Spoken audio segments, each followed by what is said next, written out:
I thought the match was a good one. You know, I thought it had everything for fans to like. I think, you know, the swing of momentum in the first set, the closeness, or him coming back in the second, you know, the staying even in the third, and then, you know, all the back and forth in the fourth set, you know, and then the drama in the fifth. So from that standpoint, I thought it was an interesting match. The level I thought was good, you know.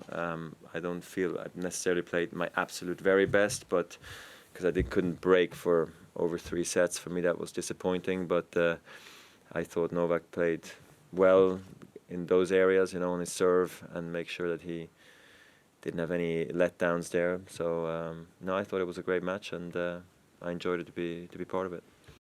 I just kept going, you know. I couldn't figure out why I wasn't breaking Novak's serve or actually creating opportunities. You know, I think it's one thing not to break. That can happen, you know, if the other guy plays well in the big moments and all that stuff. But it was really not creating enough opportunities to put Novak under pressure, you know.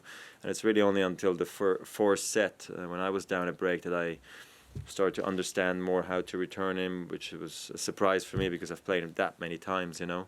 But I think, like I mentioned before, he was doing a good job on his serve, you know, of making a high first serve percentage, you know, staying aggressive from the baseline, not making any easy errors and all that stuff. So no, I kept believing and kept, you know, trying to play offensive tennis, and I'm happy it paid off in some instances. So as you can imagine, I'm very disappointed, you know, not being rewarded with victory, but was close, you know.